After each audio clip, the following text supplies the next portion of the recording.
వి gold trusted gold buyers. మీరు తాకట్టు పెట్టిన బంగారాన్ని విడిపించి ఈ రోజు ఉన్న మార్కెట్ ధరకు కొనబడును.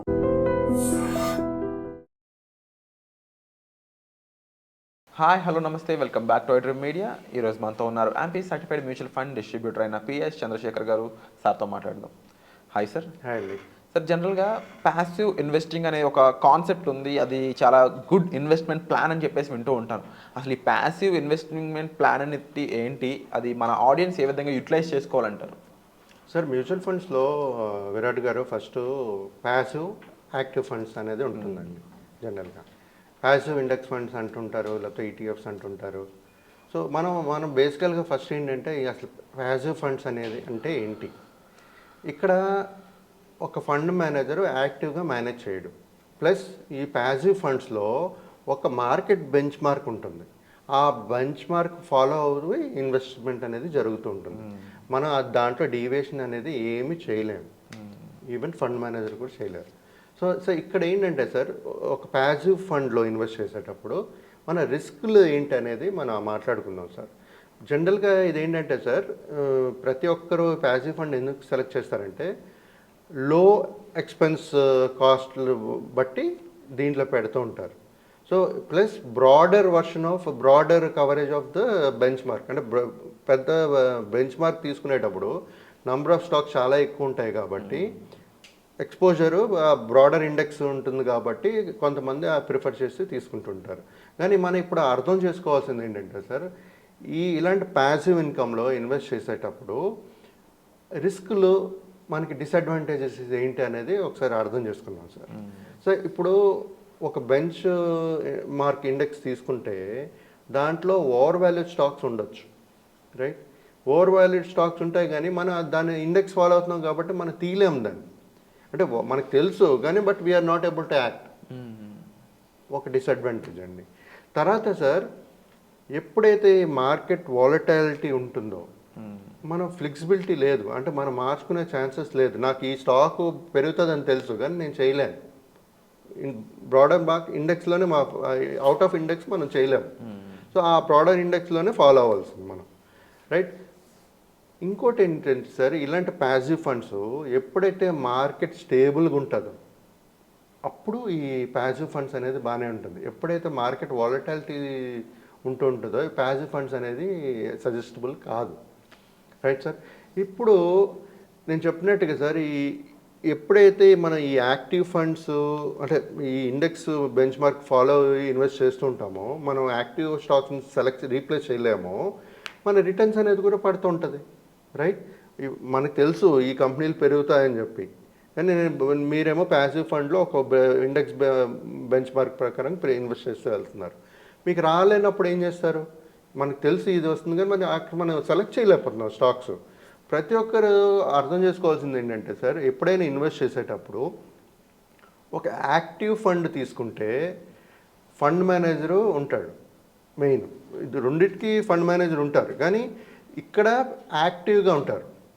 ప్లస్ మనకి ఆ రిస్ట్రిక్షన్స్ అనేది ఉండదు. బెంచ్ మార్క్ ఇండెక్స్ ఒక కేటగిరీ ఇండెక్స్ ఒక 100, 200, 500 తీసుకున్నారనమాట. ఆ బెంచ్ మార్క్ రిస్ట్రిక్షన్స్ ఉండదు యాక్టివ్ ఫండ్స్లో. సో ఎప్పుడైతే మనం యాక్టివ్ ఫండ్స్ తీసుకుంటామో ఈ ఓవర్ వెయిట్ స్టాక్స్ ఏదైతే ఉంటుందో మనం అవాయిడ్ చేసి దాన్ని ఇంకో స్టాక్తో పెట్టుకోవచ్చు. మనం ఇంకో స్టాక్ సెలెక్షన్ అనేది చేసుకుని మన ఇన్వెస్ట్మెంట్స్ అనేది జర్నీ అనేది వెళ్ళొచ్చండి. అది కాకుండా main lack of flexibility sir. మన స్టాక్ సెలెక్ట్ చేయాలంటే మనం ప్యాసివ్లో ఉండలేము, యాక్టివ్లో ఉండాలి. So that is one important point అండి. తర్వాత సార్, ఇప్పుడు ఈటీఎఫ్స్లో ఒకవేళ ఇన్వెస్ట్ చేశారనుకోండి, ఇలాంటి హై వాలటైల్ లెవెల్కి వచ్చిందంటే వాళ్ళకి లిక్విడిటీ ప్రాబ్లమ్స్ వచ్చేస్తుంది, రైట్. సో ఆ లిక్విడిటీ అయితే ఉండాలి కదా మన దగ్గర, ఉంటేనే కదా ఈ మార్కెట్ వాలటైలిటీ బీట్ చేయడం. అది యాక్టివ్ ఫండ్స్లో మీరు చేయగలుగుతారు. ఈ ప్యాసివ్ ఫండ్స్లో మనం హై లెవెల్ ఆఫ్ వాలటాలిటీ వచ్చినప్పుడు లిక్విడిటీ కన్సర్న్స్ ఉంటుందండి. సో ఇది కాకుండా సార్, మనం ఎప్పుడైతే ప్యాసివ్ ఫండ్ తీసుకుంటామో సెలెక్షన్ ఆఫ్ స్టాక్ చేయలేము, మనం ప్యాసివ్ ఫండ్స్లో చేయలేము సార్. ఇప్పుడు ఎప్పుడైతే మనం చేయలేమో మనకి రిటర్న్స్ కూడా తక్కువ వస్తుంటుంది కదా. మన ఆపర్చునిటీస్ ఎప్పుడైతే మనకు అనేది మార్చగలిసేటప్పుడే మనకి రిటర్న్స్ అనేది వస్తుంటుంది. సో జనరల్గా ప్రతి ఒక్కరు అర్థం చేసుకోవాల్సింది ఏంటంటే ప్యాసివ్ ఫండ్స్ అనేది market bench mark through investments చేస్తుంటారు, డీవియేషన్ అవడానికి లేదు. Active involvement of fund manager ఉండదు. సో ఈ లిక్విడిటీ ఇష్యూస్ అన్నీ అర్థం చేసుకుంటూ ఎవరైనా లాంగ్ టర్మ్ ఉన్నారు ఇన్వెస్ట్మెంట్స్ అనుకునేటప్పుడు ఇలాంటి యాక్టివ్ ఫండ్స్లో తీసుకుంటే మీకు బెటర్ రిటర్న్స్ అనేది కనబడుతుంది. ప్లస్ ఒక ప్రొఫెషనల్ త్రూ వెళ్ళండి. నేను చాలామంది చూస్తున్నాను సార్, మేము వీడియోలు చేస్తుంటూ ఉంటాం కదా, మా వీడియోలు చూసి ఇన్వెస్ట్ చేసేస్తుంటారు. తర్వాత మాకు ఫోన్ చేసి నేను ఇలా మీ వీడియోలు చూసి చేసాం సార్, ఇలాగా ఇన్వెస్ట్మెంట్స్ చేసాము, ఇప్పుడు ఏం చేయమంటారు అని అడుగుతారు. మీరు ఇదే మాట ఇన్వెస్ట్మెంట్ చేయక ముందు మాట్లాడొచ్చు కదా. వాళ్ళు కరెక్ట్ చెప్పగలుస్తారు. ఎందుకంటే కొన్నిసార్లు సమయం అయిపోయిన తర్వాత సార్ ఒక మ్యూచువల్ ఫండ్ డిస్ట్రిబ్యూటర్ అనేది మీకు కరెక్ట్ సజెషన్స్ ఇవ్వలేకపోతారు. ఏదైనా రీజన్స్ అవనండి. అదే మీరు ఫస్ట్ నుంచి వాళ్ళతో ఉన్నారనుకోండి, మీ పోర్ట్ఫోలియో అనేది వాళ్ళే క్రియేట్ చేస్తారు కాబట్టి వాళ్ళకి అర్థం అవుతుంది ఇన్స్ అండ్ అవుట్ ఏంటి, మీకు సమయం ఎంత ఉంది, ఏం చేయాలి, ప్యాసివ్ ఫండ్స్ సెలెక్ట్ చేసుకోవాలా, యాక్టివ్ ఫండ్స్ సెలెక్ట్ చేసుకోవాలా, ఎక్కడ పెట్టాలి, డైవర్సిఫికేషన్ ఎలా చేసుకోవాలి, ఈ ఓవర్ వెయిట్ స్టాక్స్ ఎలాగ అవాయిడ్ చేయాలి. సో ఇవన్నీ చెప్పగలుస్తుంది సార్ మేము. సో ప్రతి ఒక్కరు నేను ఎవరైతే ఇన్వెస్ట్ చేయాలనుకుంటున్నారో మోస్ట్లీ యాక్టివ్ స్టాక్స్కి వెళ్ళండి.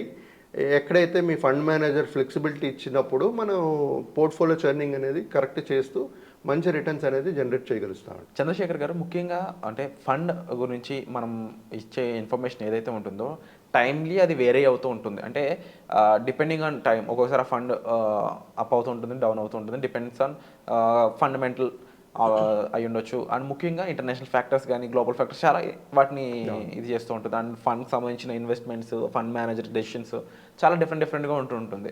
అండ్ ఈ అనాలిసిస్కి మామూలుగా మీరు రెగ్యులర్ అనాలిసిస్ ఉంటుందా, మీరు అలా చేస్తుంటారు? ఇప్పుడు మనం జనరల్గా ఒక మ్యూచువల్ ఫండ్ ఇన్వెస్ట్ చేసేటప్పుడు స్టార్టింగ్లోనే మనం అడుగుతాం ఎన్ని సంవత్సరాలు, మీ వయసు ఎంత, మీ జాబ్ ఏంటి, ఇన్కమ్ సోర్స్ ఏంటి, అన్ని డీటెయిల్స్ కనుక్కున్న తర్వాత పోర్ట్ఫోలియో అనేది క్రియేట్ చేస్తాం. So for example 10 years 20 years 15 years ఉందనుకుందాం. ఒక పోర్ట్ఫోలియో క్రియేట్ చేసిన తర్వాత చేంజెస్ అనేది కంటిన్యూస్ ప్రాసెస్. ఇవాళ అనుకుంది రేపు మేబీ 2 years 3 years తర్వాత సేమ్ ఉండదు. ఫర్ ఎగ్జాంపుల్ మనం ఒకప్పుడు ఎఫ్డీలు వేసుకునే వాళ్ళం, ఈరోజు మ్యూచువల్ ఫండ్స్ వేస్తున్నాం. రేపు 10 years తర్వాత మ్యూచువల్ ఫండ్స్ ఉంటుందో లేకపోతే ఇంకేదో వస్తుందో ఎవరికి తెలియదు. బట్ ఎప్పుడైతే మన మ్యూచువల్ ఫండ్స్లో ఇప్పుడు రిటర్న్స్ కనబడుతుంది, వస్తుంది, లాంగ్ టర్మ్లో వస్తుంది అని తెలిసినప్పుడు అది మంచి ఆప్షన్. మనకు ఇన్వెస్ట్ చేసుకుంటూ వెళ్ళాలి. ఇన్వెస్ట్ చేసుకుంటూ వెళ్ళేటప్పుడు ఎప్పుడైనా చేంజెస్ ఏదైనా ఉన్నా సరే ఆ టైంలో చేంజెస్ చేయవలసిందే. సో అది మ్యూచువల్ ఫండ్స్లో ఎంత మన సమయం వరకు వితిన్ మ్యూచువల్ ఫండ్స్లోనే ఇన్వెస్ట్ చేయడం కరెక్టా కాదా అనేది కూడా ఆ టైం చెప్తుంది మనకి. అవునా కదా సార్? ఇప్పుడు సో ఆ టైం బట్టి మన డిసిషన్ మేకింగ్ అనేది చేంజెస్ చేయాలి అనుకునేటప్పుడు చేయవలసి వస్తుంది. సో అలాంటి టైంలో మనం ఆ కరెక్ట్ డిసిషన్ తీసుకుని ముందుకు వెళ్దాం అనేది జరగాలి sir. Wonderful sir. So sir చెప్పిన విధంగా మీరు రైట్ డెసిషన్ కోసం సార్ని కన్సల్ట్ చేయండి. బికాజ్ ఒక ఇన్వెస్ట్మెంట్ చేశాక కన్సల్ట్ చేయడానికి, బిఫోర్ చేయడానికి చాలా డిఫరెన్స్ అనేది ఉంటుంది. సో వచ్చే ఎపిసోడ్లో మళ్ళీ కలుద్దాం. Thank you so much sir. Thank you అండి.